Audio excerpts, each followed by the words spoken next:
Hi Eva, this is Uncle Buddy here, back from my trip to Salem, Oregon, and here in sunny Prescott Valley, Arizona. Had a great trip in Salem, Oregon. It's beautiful, lots of woods and trees, and you saw a little bit in that video, that really beautiful state. But I'm absolutely puzzled as to how on earth did the bottle that you send me end up in Oregon? I mean, what's up with that? I mean, it's just amazing. And so I was thinking and thinking, trying to figure out how could a bottle that you sent in New York end up in Oregon? And I couldn't come up with anything. It was really pretty bizarre. And I've asked around if anything like this has happened to them, and they said, no, that's never happened. They receive bottles all the time from their family members, but not the same way to be so off track, to be up in Oregon when it was meant to come to Arizona.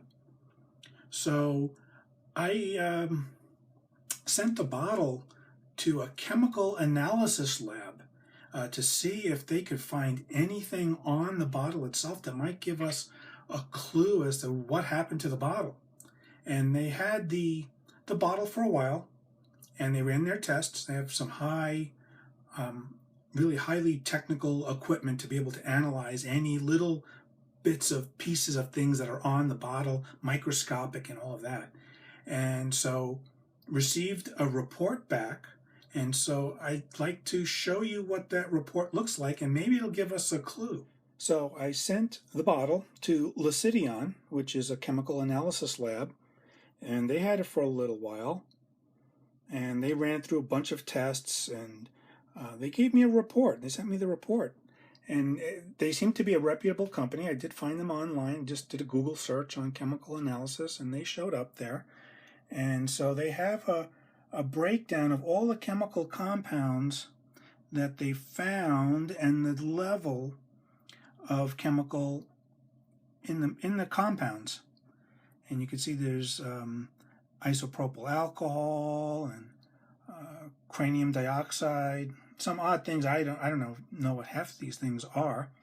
And so after analyzing the chemicals, they come with a conclusion, and here's what they found. There's basically three conclusions that they've drawn so far.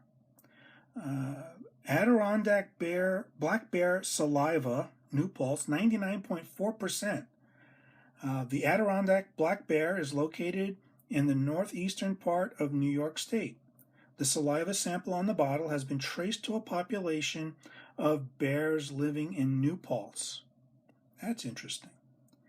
And there's some other thing that they found, a white pine gray dogwood resin originating from Pepin County, Wisconsin, with an 85.5%. The resin from the white pine and gray dogwood was evident. This particular tree is indigenous to Pepin County in Wisconsin state. Wow.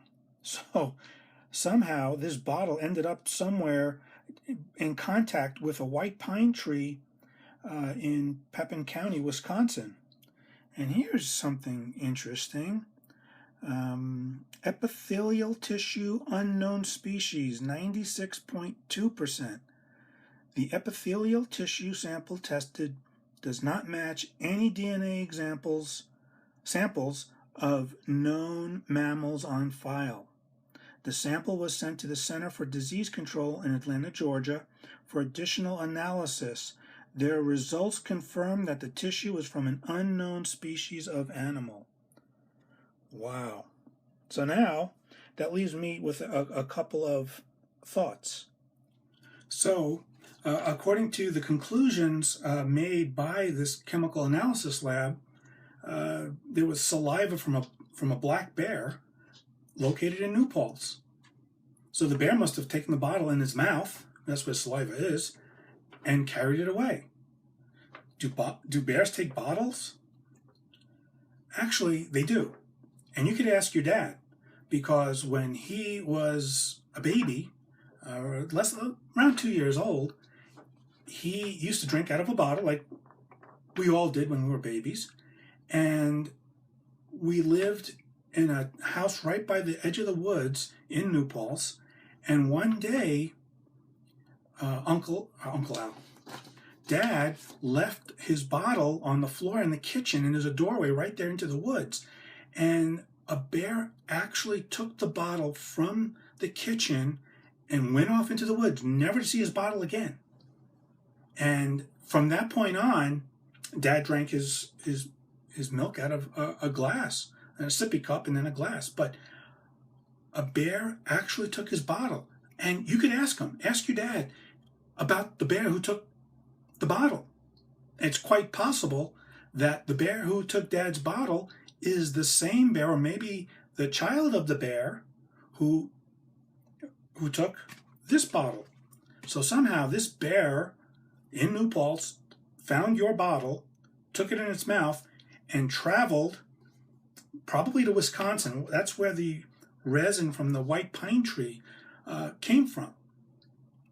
So he must have had the bottle in his mouth and was brushing up against some pine trees, and this tar and sap from the trees that rubbed on the bottle, and that's how the resin sap must have gotten on the bottle.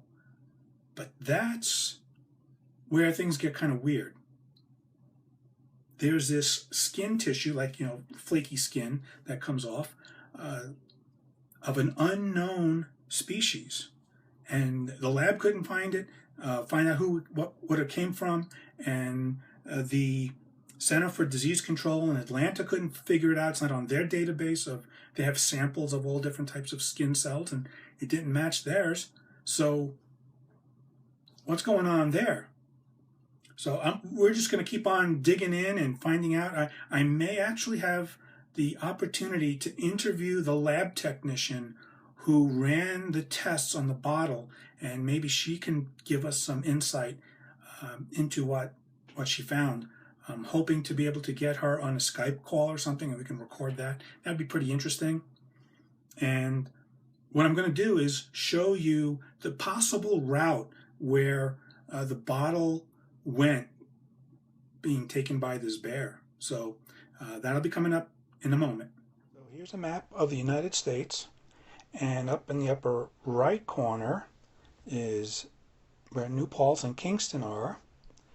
Down to the lower left, that's where Prescott Valley, Arizona is. And up here is where Salem, Oregon is, where we found the bottle. And right over here is Pepin County, Wisconsin. So looks like the bear traveled this way to Wisconsin, and then something happened there, and somehow the bottle made it there to Salem, Oregon.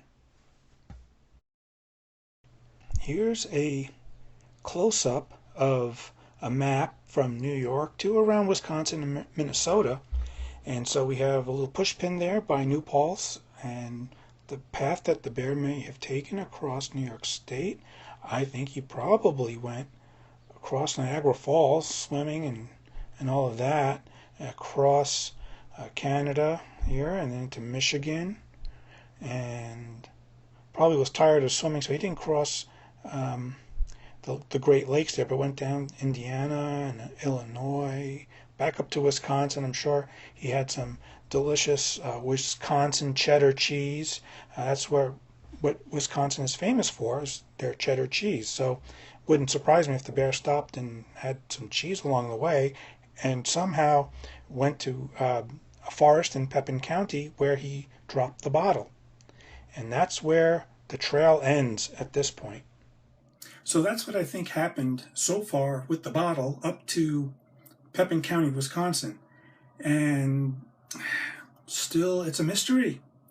So if you have any ideas, please let me know, and I'll continue to investigate, and we'll get to the bottom of this and find out how that bottle got to Oregon, because it is amazing. Well, love you, cutie. I hope you're doing well, and hope to